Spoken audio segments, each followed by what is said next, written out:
Hi all, afternoon லஞ்சுக்கு தான் cook பண்ணிட்டு இருந்தேன். அன்னைக்கு வந்துட்டு சீ ஃபுட் ஸ்பெஷல் தான். மீன் வந்துட்டு ஃப்ரீசர்ல இருந்ததுனால ரொம்ப ஐஸா இருந்துச்சு. எடுத்து தண்ணிக்குள்ள போட்டுட்டு அந்த கேப்ல வந்துட்டு சாதம் வச்சு விட்டுட்டு அதுக்கப்புறம் வந்துட்டு சௌ கூட்டு வைக்கலாம்னு ஃபர்ஸ்ட் வந்துட்டு பருப்பு வேக வச்சுட்டேன்.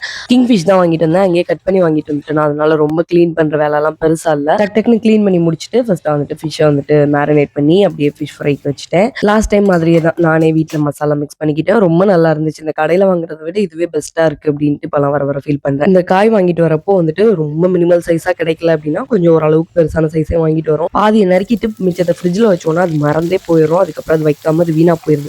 ஒருவேளை அது வந்துட்டு குழம்பாவோ இல்லை கூட்டாவோ வச்சுட்டோம்னா அது வந்துட்டு கண்டிப்பா சாப்பிட்டு முடிச்சிடுறோமா. அதனால வந்துட்டு இன்னைக்கு ஃபுல் சௌச்சவா அப்படியே கூட்டு வச்சுட்டேன். சைட் பை சைடா எல்லா வேலையும் படப்படன்னு பார்த்து முடிச்சுட்டு மீன் குழம்பு வச்சு முடிச்சிட்டேன். என்னோட ஸ்டைலில் மீன் குழம்பு வேணும் அப்படின்னா கமெண்ட்ல சொல்லுங்க. கண்டிப்பா வந்துட்டு ரெசிபி போஸ்ட் பண்றேன். சாப்பிட போறப்போ சூடா ஃபிஷ் ஃப்ரையும் பண்ணி எடுத்துட்டேன். அன்னைக்கு நம்ம வீட்டில் லஞ்ச் என்னன்னா மீன் குழம்பு, முட்டை, ஃபிஷ் ஃப்ரை, சௌ கூட்டு. இதோட கடை சாத்துக்கிறேன். நாளைக்கு பார்க்கலாம்.